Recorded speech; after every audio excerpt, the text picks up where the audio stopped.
Hello everyone, welcome to my channel. I am Garima Singh and in this video we are going to do the part 2 of chapter number 6. Here we'll learn about the type of price elasticity of demand. Another important concept from this chapter which is elasticity of demand. When I say elasticity, पहले हम पूरे topic को title को समझेंगे so that the concept is clear. And I would request you all to make notes along with it, क्योंकि हम बहुत सारी सिचुएशन करेंगे इसके अंदर और अभी समझना बहुत ज़रूरी है, क्योंकि अगर ये कॉन्सेप्ट नहीं आएगा आपको डिमांड का कॉन्सेप्ट नहीं समझ में आएगा, प्राइस इलास्टिसिटी ऑफ डिमांड का कॉन्सेप्ट नहीं समझ में आएगा. ओके, सो जब मैं बोलती हूँ इलास्टिसिटी, इलास्टिसिटी क्या होता है? Change in one factor due to another. Elasticity का मतलब है किसी एक फैक्टर, किसी एक चीज में चेंज हो. क्यों हो रहा है वो चेंज, क्यों बदलाव आ रहा है? क्योंकि दूसरी जिस चीज पे वो डिपेंड करती है वो चीज चेंज हो रही है. ओके, जब मैं बोलती हूँ इलास्टिसिटी, एक कॉमन सा वर्ड याद आता होगा आपको, इलास्टिक बैंड्स, रबर बैंड्स आपने देखे होंगे, राइट? सो ऐसा कुछ रबर बैंड्स है, this are the elastic bands, right? अगर मैं इस बैंड को इफ आई स्ट्रेच, फोर्स लगाती हूँ तो बड़ा हो जाता है, एंड जब मैं ये फोर्स हटा देती हूँ it come back into the shape, right? मतलब कि जो ये इलास्टिक बैंड की शेप किस पे डिपेंड कर रही थी? फोर्स पे, कि फोर्स लगेगा तो चेंज हो रही है शेप, और अगर हट रहा है तो शेप में वापस आ रहा है, राइट? सिमिलरली इलास्टिसिटी भी यही होती है, जब हमारा डिपेंडेंट फैक्टर के अंदर चेंज आता है क्योंकि इंडिपेंडेंट फैक्टर चेंज हो रहा है. ओके, जब मैं बोलती हूँ इलास्टिसिटी तो आपको भी कॉन्सेप्ट समझ में आ गया होगा कि इलास्टिसिटी के अंदर हम क्या करेंगे. And as you all know this chapter is all about the demand thing. Okay, so will be studying the elasticity of demand, कि डिमांड में कैसे इलास्टिसिटी होती है और क्या कॉन्सेप्ट है. व्हेन आई से demand it could be either elastic और इनइलास्टिक. दो ही केस हो सकते हैं. इलास्टिक मतलब जब मेरी elasticity of demand is greater than 1, मतलब अगर मेरी, ये पूरा कॉन्सेप्ट करेंगे अभी, सब सिर्फ आपको इतना समझना है कि अगर elasticity, ED represent here the elasticity of demand, E stands for elasticity and D for demand. If ED is greater than 1 it means the demand is elastic. Elastic मतलब change होगी. And if the ED is less than 1, it will be inelastic. मतलब कुछ ज़्यादा change नहीं होगी. I hope this is clear. अब हम समझते हैं elastic demand क्या होती है. पहले I'll tell you the textual thing and then I'll explain this concept in Hindi so that the concept of elastic demand is very clear to you all. Okay. So elastic demand कब बोलेंगे कि demand elastic है? आपको अभी तक एक condition पता है कि ED will be greater than 1, पर ये नहीं पता कि ये कॉन्सेप्ट है क्या. अभी समझेंगे हम. It says if the percentage change in the quantity demanded is greater then the change in the price of the commodity. पिछली वीडियो में आपको बताया था मैंने, हम क्या पढ़ रहे हैं? Price elasticity of demand. भाई डिमांड, कोई भी क्वांटिटी हम गुड की डिमांड करते हैं उसमें कितना चेंज आता है due to the change in price. Okay, अगर क्वांटिटी डिमांडेड इज ग्रेटर, अगर क्वांटिटी जो है वो ज्यादा चेंज हो रही है और प्राइस जो है कंपैरेटिवली लेस चेंज हो रहा है, then this situation is called as elastic demand, which means elasticity is greater than 1.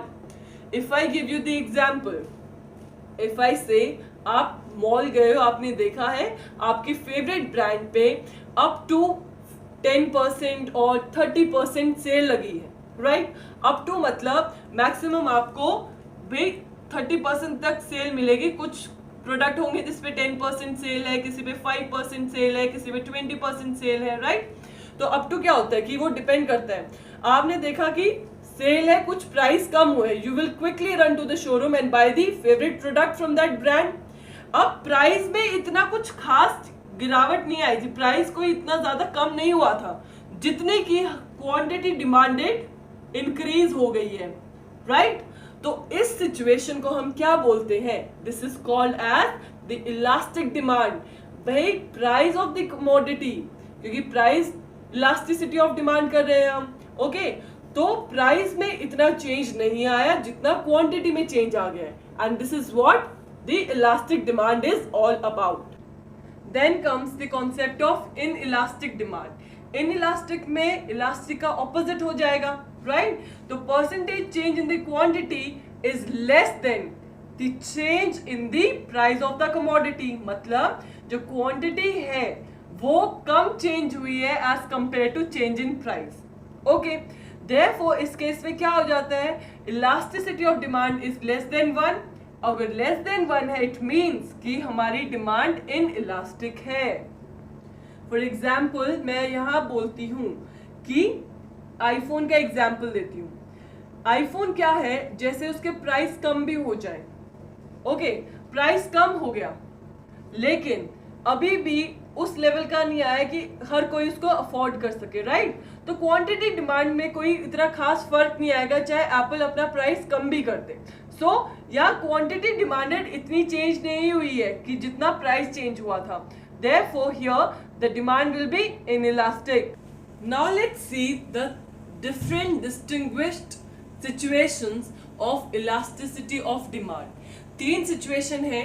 पहली सिचुएशन समझेंगे when the demand curve is a horizontal straight line। horizontal line कैसी है? horizontal मतलब लेटी हुई लाइन, राइट? सो अगर हमारा demand curve is a horizontal line, it means the elasticity क्या है उसकी? elasticity क्या है? it will be called as perfectly elastic। elastic क्या होता है? when the elasticity ED is greater than 1, quantity में ज्यादा चेंज हो रहा है प्राइस के चेंज होने से, वो इलास्टिक होता है। अगर मैं बोलती हूँ परफेक्टली इलास्टिक, इसकी सिचुएशन क्या है? दैट ईडी क्या है हमारी? Is infinity. मतलब अगर हल्का सा भी चेंज हुआ प्राइस में तो डिमांड पे, क्वांटिटी पे बहुत ज्यादा इफेक्ट पड़ेगा।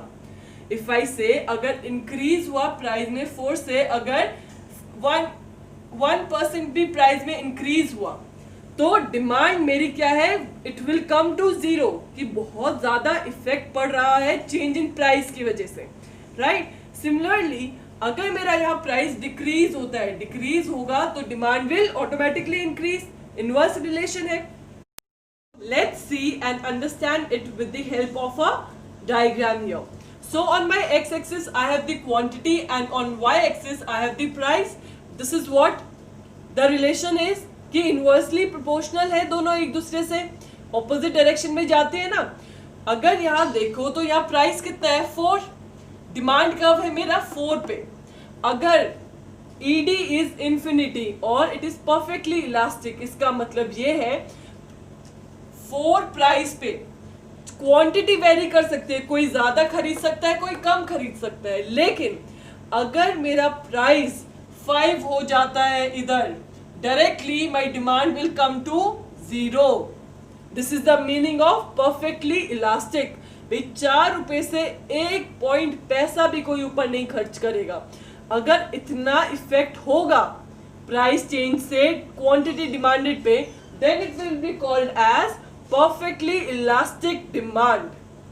I hope the concept is clear। Now let's come on to the another concept and let me explain you कि infinity कहाँ से आया। When I say slope, slope की जब हम बात करते हैं, horizontal line का slope is always 0, okay? And elasticity का क्या फॉर्मूला है? Demand curve into the price by quantity। elasticity of demand curve निकल आएगी।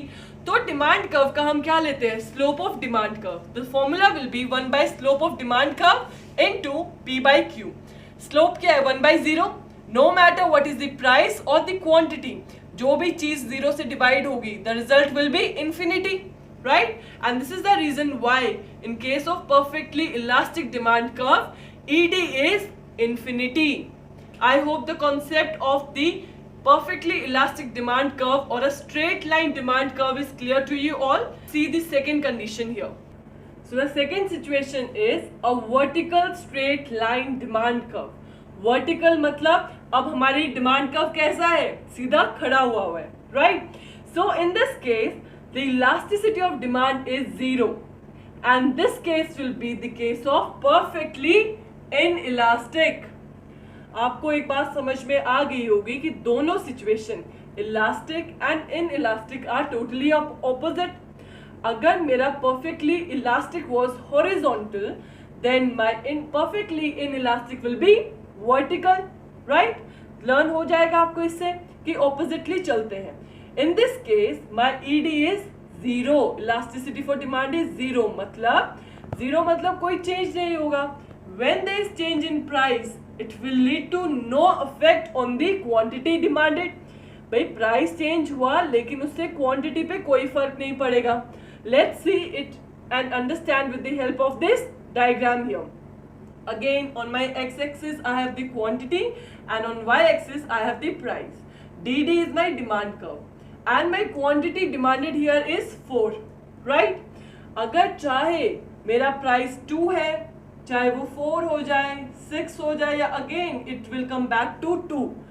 मेरी quantity demanded which is 4 unit, there will be no effect on the quantity. आपको आई बात समझ में?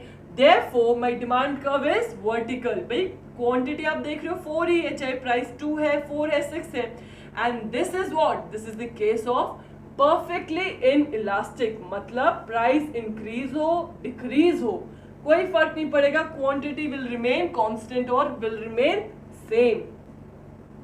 So let's now understand how ED is equals to 0. When I talk about the slope, slope क्या होता है? Rate of change, ठीक है ना? The slope of straight line, which straight line? A vertical line, is infinity. Therefore, elasticity of demand will be 1 by slope of demand curve multiplied by price by quantity. Therefore, I'll get elasticity of demand is equals to 0. मतलब कोई फर्क नहीं पड़ेगा. 0 क्या है? कोई value नहीं होती. Therefore, क्वांटिटी पे भी कोई वैल्यू ऐड नहीं होगी, ना ही वैल्यू डिक्रीज होगी. It will be equal to 0, neutral. Then the third situation is rectangular hyperbola. अब हम देखेंगे अगर डिमांड कर्व की शेप अगर एक रेक्टेंगुलर हाइपरबोला है तो हमारी इलास्टिसिटी ऑफ डिमांड कैसी रहेगी. हाइपरबोला सुन के बच्चों आपको हाइपर नहीं होना है. It's a very easy concept. अभी तक सब समझ में आया तो ये भी आ जाएगा, राइट? व्हेन आई से रेक्टेंगुलर हाइपरबोला, इट मीन्स जो कर्व है, जो हमारा डिमांड कर्व रहेगा, उसके नीचे जितने भी रेक्टेंगुलर एरियाज आएंगे सब इक्वल रहेंगे. और रेक्टेंगुलर एरिया जो कर्व के नीचे आएंगे वो क्या शो करता है? Under the demand curve the rectangular area shows the total expenditure on a commodity. भाई कितना हमने खर्चा किया है, कितने प्राइस पे, कितनी amount of quantities demanded. So total expenditure का क्या फॉर्मूला है? Price into quantity. आपका पता चल जाएगा कितना खर्चा किया आपने परचेजिंग पे, राइट? देयरफॉर जब मैं बात करती हूँ rectangular hyperbola, it will represent the area, the rectangular area under the demand curve which will show the total expenditure on the commodity. ये समझ में आया? फिर उसके बाद आती है elasticity of demand in the case of a rectangular hyperbola. अब इलास्टिसिटी क्या रहेगी? Here the elasticity will be equal to 1 के इक्वल. मतलब जितना खर्चा होगा, जिस भी अमाउंट को जिस भी प्राइस में खरीदा जाएगा, चाहे वो इंक्रीज होगा प्राइस या डिक्रीज होगा, दैट विल रिमेन सेम. नहीं आई बात समझ में? Understand the concept with the help of the diagram. Okay, x axis पे मेरी क्वांटिटी है और वाई एक्सिस पे मेरा प्राइस है. इसके अंदर क्या बोलता है? जब मेरी elasticity of demand is equal to 1, मतलब क्या हमने पढ़ा था रेक्टेंगुलर हाइपरबोला में? जो कर्व के नीचे ये dd है डिमांड कर्व, इसके नीचे वाला एरिया क्या रिप्रेजेंट करता है? ये वाला सारा एरिया माय टोटल एक्सपेंडिचर. और इसके अंदर क्योंकि इलास्टिसिटी इज इक्वल टू 1, तो जितने भी ये रेक्टेंगुलर एरिया होगा, all of the area will be equal. कैसे? Let's take an example here. Suppose अभी कोई कमोडिटी है जिसका प्राइस P है और उस प्राइस P पे the consumer demand the quantity Q. ये एक रेक्टेंगुलर हो गया हाइपरबोला के अंडर, डिमांड कर्व के अंडर. तो एक रेक्टेंगल का एरिया जो है this will be equal to the area जो बाकी वाला रेक्टेंगल इसके नीचे आएगा। सपोज अब प्राइस चेंज हो जाते हैं, प्राइस गिर जाते हैं, डिक्रीज हो जाते हैं, P1 हो गया। P1 से अगर प्राइस डिक्रीज हुआ तो क्वांटिटी क्या होगी, ऑटोमेटिकली इंक्रीज होगी, Q से Q1 आ जाएंगे, राइट। तो आपको क्या समझना है इसके अंदर, अगर इलास्टिसिटी इज इक्वल टू 1 तो जितनी भी चेंज होगा हमारे टोटल एक्सपेंडिचर क्या है, P into Q, that will remain constant or that will remain same। कैसे same, the area of the rectangle OPTQ will be equal to the area of the rectangle OPJQ1। Okay, तो इससे क्या पता चल रहा है, that total expenditure remains the same or the constant। कोई फर्क नहीं पड़ता प्राइस इंक्रीज हो रहा है डिक्रीज हो रहा है। अगर प्राइस ज्यादा है तो क्वांटिटी अकॉर्डिंगली है, और अगर प्राइस डिक्रीज होता है तो अकॉर्डिंगली उतना इंक्रीज भी हो जाती है quantity demanded. I hope the concept is clear that in the case of rectangular hyperbola ED will be equal to 1। Now another important thing here is what you need to learn is there was an economist Marshall, आपने पढ़ा है इसके बारे में, पहले भी बात हुई है हमारी।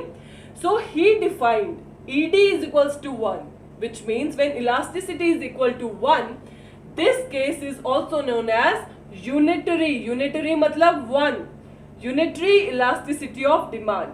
और इसके अंदर आपको कीवर्ड क्या याद रखना है, that the total expenditure remains the same or constant, and total expenditure क्या है, price into quantity, no matter if the price increases or decreases, the total expenditure will remain the same।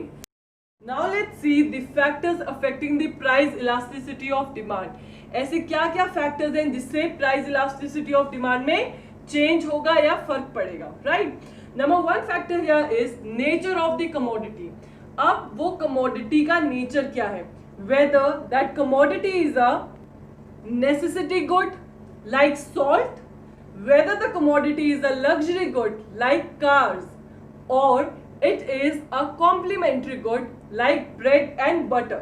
So there are several examples of all of this commodity। When I say the commodity is necessity good like that of a salt, कोई फर्क नहीं पड़ेगा price कितना हो, salt तो चाहिए ना, is a basic commodity in the Indian food, नहीं खाया जाएगा बिना नमक के। Therefore in this case elasticity of demand will be inelastic। I hope this is clear। Then we have the next luxury good like that of car।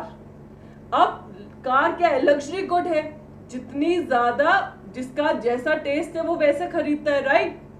Therefore in case of luxury good the price elasticity of the demand will be elastic, right।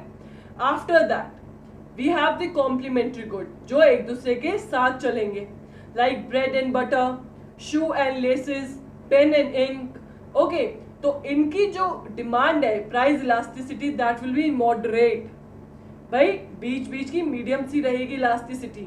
ऐसा नहीं है कि या तो extreme हो जाएगी या तो इलास्टिक हो जाएगी या इनइलास्टिक हो जाएगी। That elasticity of demand will be moderate, right. Then we have the second factor which is availability of substitute. Substitute मतलब एक गुड की जगह हम दूसरा गुड यूज कर सकते हैं। Now let's see the two condition here। अगर substitute good available है तो elasticity क्या रहेगी और available नहीं है तो कैसे रहेगी, right। For example जैसे टी और कॉफी, ये क्या है, substitute है। Therefore in this case elasticity of demand will be elastic, change हो सकती है। And if there is no substitute like the people who consume liquor or cigarette, उनका कोई substitute नहीं है ना, तो यहाँ अगर सब्स्टिट्यूट अवेलेबल नहीं है it means the elasticity for demand is inelastic। No matter what the price is people will still consume liquor and cigarette, right. Then third we have the multiple use good. ऐसा good जो multiple purpose के लिए use किया जाता है like milk, electricity. In this case the elasticity of demand will be high. And then we have the goods whose use could be postponed, भाई उसको रोका जा सकता है, पोस्टपोन किया जा सकता है उन गुड्स को। In this case, the elasticity of demand will be elastic because people can wait, let the price come down, तब हम खरीद लेंगे, right? तो पोस्टपोन किया जा सकता है. इस केस के अंदर सबसे कॉमन एग्जाम्पल देते हैं. सपोज किसी को कोई प्रॉपर्टी बाय करनी है, घर बाय करना है, सो ही विल वेट कि लोन अगर मैं बैंक से लूं तो रेट ऑफ इंटरेस्ट थोड़ा कम हो, उसी टाइम पे लूं मैं घर. ये तो है नहीं भाई घर बस चाहिए तो चाहिए, no matter what is the rate of interest I go and take the loan. ऐसा नहीं होता. People can postpone the use. भाई एक बार रेट ऑफ इंटरेस्ट नीचे आ जाए तब मैं लोन के लिए अप्लाई कर दूंगा. So in the case of the goods whose use could be postponed, the elasticity will be elastic. Change हो सकती है. Further discussing more factors affecting the price elasticity of demand, we have the income level of the buyer. भाई buyer जो कोई भी commodity bye कर रहा है, खरीद रहा है, उसकी इनकम लेवल क्या है. अगर इनकम इज हाई, काफी अच्छी खासी इनकम है, no matter what is the price, if he wants to consume he will consume that commodity. अगर इनकम हाई है तो elasticity of demand will be inelastic, कोई चेंज नहीं होगा. And if the income is low then the elasticity will be elastic, right? Elastic demand होगी. Let me give you a very common example so that you can relate more. अभी कुछ दिनों पहले, पिछले साल की बात है, तब onion which is a very basic commodity, right, onion के प्राइस इंक्रीज हो गए. इंक्रीज हुए तो जिनकी इनकम अच्छी खासी है, द रिच पीपल, वो लोग तो still they were consuming onion. उनकी डिमांड फॉर अनियन क्या थी? इनइलास्टिक थी. कोई फर्क नहीं पड़ा, प्राइस चाहे कितना शूट कर जाता अनियन का, they were still consuming the onions, right? प्याज खा रहे थे. वेयर एज अगर मैं मिडिल क्लास की बात करूं या मैं पुअर पीपल की बात करूं, जिनकी इनकम इतनी अच्छी नहीं है, देयर इनकम इज लो, उन्होंने क्या किया? कंजम्पशन डिक्रीज कर दिया, अनियन की कम कर दी, और कुछ लोग तो बिल्कुल ही अवॉइड करना स्टार्ट हो गए थे. देयरफॉर आपको समझ में आया होगा, जिनकी इनकम हाई है, नो मैटर क्या कुछ भी प्राइस रहे, their demand will be in elastic. Whereas low income की डिमांड क्या होगी? जो चेंज हो सकती है, प्राइस के अकॉर्डिंगली चेंज होंगे ना, जो उनके बजट में लाई करेगा वही चीज कंज्यूम करेंगे. Therefore this will be elastic demand. Okay, another example here is car. अब जिसकी इनकम कम है वो कार खरीदता है, कौन सी कार खरीदेगा? कोई भी नहीं खरीदेगा क्योंकि इतनी इनकम अलाउ नहीं करेगी. या मिडिल क्लास है तो कोई 20 सी मतलब 5 से 6 लाख की गाड़ी. Whereas जिनकी इनकम हाई है, they will go for BMW, Mercedes, like big brand cars, right? Then we have the next factor which is habit of consumer. Here अब देखेंगे कंज्यूमर क्या उस कमोडिटी या गुड का हैबिचुअल है या एडिक्टेड है. अगर एडिक्टेड है, here the demand will be inelastic. Suppose the consumer is addicted to alcohol, तो प्राइस का कोई फर्क नहीं है, अगर उसको अल्कोहल कंज्यूम करनी है, he will consume it, right? Therefore the demand here will be, in the case of habitual or addicted goods, demand will be inelastic, and if not then demand will be elastic, जो change हो जाएगी. Then we have the portion of income. भाई कितना portion, कितनी amount of income उस good के ऊपर spend होती है. अगर इनकम का पोर्शन स्मॉल है, भाई थोड़ी इनकम लगती है, कोई फर्क नहीं पड़ेगा प्राइस का, भाई थोड़ा सा तो जा रहा है इनकम का पार्ट, तो खरीद ही लेते हैं. Therefore, in that case, it will be inelastic. Whereas जब हमारा ज्यादा पोर्शन जाता है इनकम का, in that case, in case of large portion of income, demand will be elastic. सोचेंगे लोग खर्च करने से पहले. फॉर एग्जाम्पल अगर स्मॉल पोर्शन की बात करूं तो बेसिक गुड्स, सॉल्ट हो गया, शुगर हो गए, तो कंज्यूम करते ही है ना. अगर मैं लार्ज पोर्शन ऑफ इनकम की बात करूं तो उसके अंदर लग्जरी गुड्स आ जाएंगे कि एसी खरीदें, रूम हीटर्स खरीदें, तो उसमें वो सोच में पड़ जाएंगे. Therefore elasticity will be elastic. Then we have the price level. Price level of the commodity will again depend. अगर प्राइस कम है तो लो इलास्टिक है, कम है प्राइस, कितना कम हो जाएगा, कितना ज्यादा हो जाएगा, लोग खरीद ही लेंगे, ठीक है ना, तो लो इलास्टिक रहेगी. Then we have last factor which is the time period. Time period में क्या है? अगर मेरा शॉर्ट पीरियड है, शॉर्ट पीरियड मतलब लेस देन 1 ईयर, कुछ मंथ्स का पीरियड है, वीक का पीरियड है, उस केस में elasticity of demand will be inelastic, क्योंकि छोटे पीरियड में ज्यादा चेंजेस नहीं हो सकते. Whereas if the time period is long, बहुत लंबा समय है, 1 year है, more than 1 year है, therefore changes लाए जा सकते हैं. In that case, elasticity of demand will be elastic. The concept regarding the price elasticity of demand is clear to you all. If you guys have any problems, feel free to reach out to me in the comment section, and I'll make sure that I'll clear each and everyone's doubt. Thank you for watching Economics Window by Garima Singh, and if you like this video, then do not hesitate to press in the thumbs up icon, and also guys, do not forget to like, share and subscribe and help us grow each day. Thank you for watching Economics Window by Garima Singh.